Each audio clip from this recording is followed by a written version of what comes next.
St. Patrick's Day.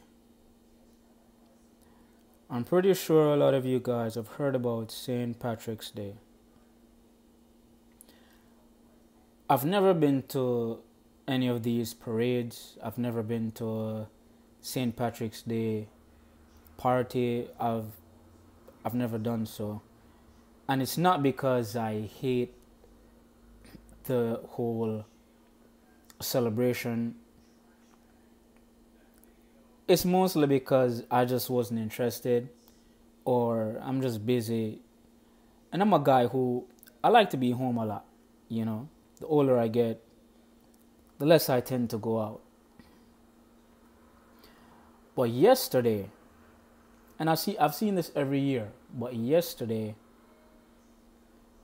I was on my way home, right? I'm sorry. And I was waiting for the train. And the trains were coming like I think it was every hour or something like that. So I was waiting quite a long time. And I saw a bunch of black women dressing up in green. Some of them weren't dressed up in green, but I know they're going out because of the festivities. And I'm looking at it like, whoa.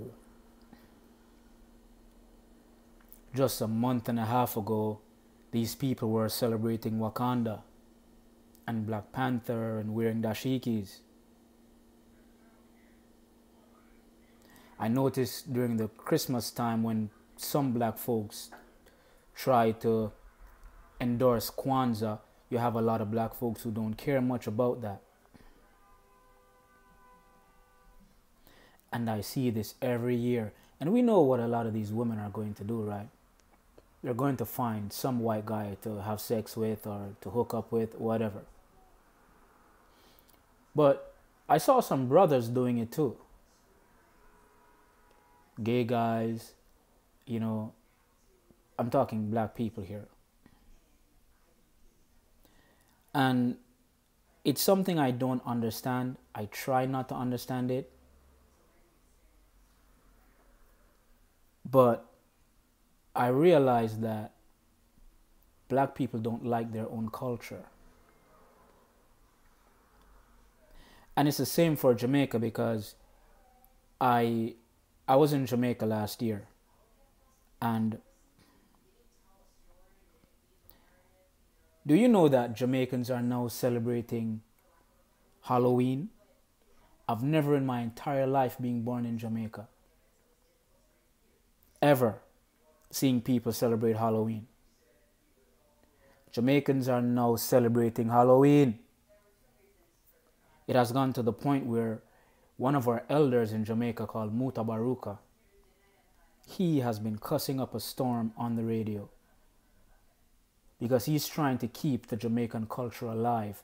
But this new generation, they're so much into pop culture and white culture because of the cable televisions that has been introduced to Jamaica.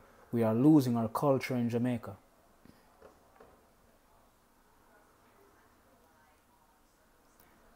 People are now talking about Thanksgiving and Black Friday in Jamaica.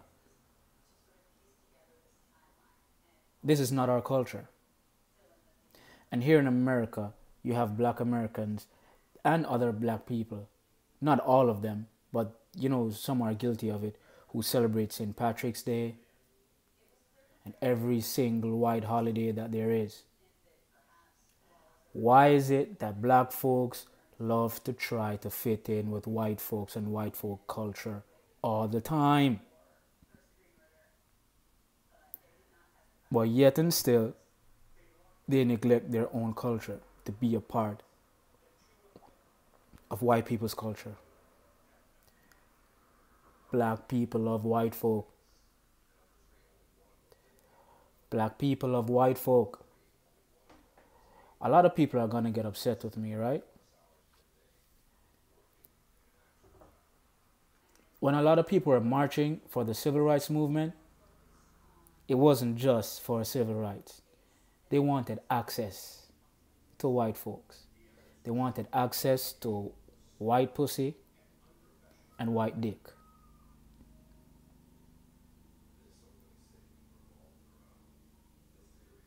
That's what it was. They wanted access to white pussy and white dick. Now, there's nothing wrong with you going on the other side, but when you do it because you're trying to neglect your people, I have a problem with that.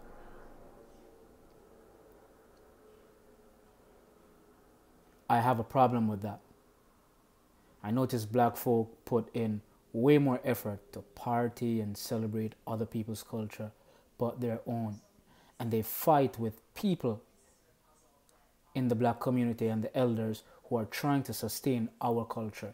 They fight against it, especially these younger generation. And I do not understand it. I saw a plethora of black women going out, and it was cold outside and the skirts were short. Some had on jeans, but some had on short skirts, and it was cold.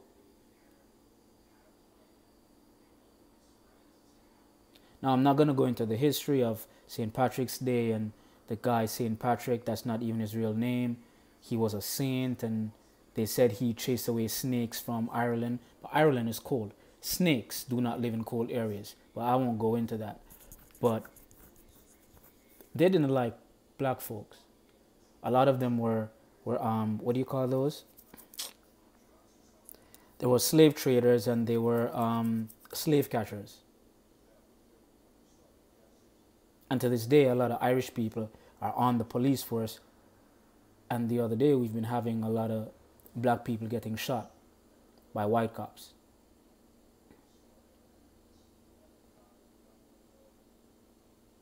This is why I've said it many times.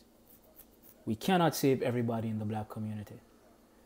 We have to be on point with those who are on code. I agree with Tariq Nasheed on that. He says he just needs 300. We have to be on point with those who are on code and those who have the same mindset and the same goals as we do. And it's not that we're racist, but we're trying to build our communities, but we cannot build it with certain people. Or you just have to look out for yourself then. The black community will not change. You're wasting your time trying to convince these women. You're wasting your time. You're wasting your time. These women have made it clear. Many of them want to swirl. Do not just look on the internet and say that, okay, the girl who swirls doesn't have enough followers. You have females who are swirling who are not on the internet, are not followers of Crystalline Karazin, because they don't know about her. There's a whole lot of swirlers out here. And they don't like black men. So I keep saying it's a waste of time trying to convince these women. They're emotional. They like what they like. I've seen it many times on dating websites. They say they like what they like. You cannot change their minds. That's why I say nature never lies. Observe and look. They're not loyal. They go where the excitement is. The excitement last month was Wakanda. This month, the excitement is St. Paddy's Day. Next month, the excitement is going to be something else. And they're going to be on every single train of excitement. It's no loyalty, bro. That's why I say you're wasting your time trying to convince these women. You just have to move on. Work with those who are working with you. Or just move on. Black folks are lost. There's no saving them. I'm sorry. I'm sorry.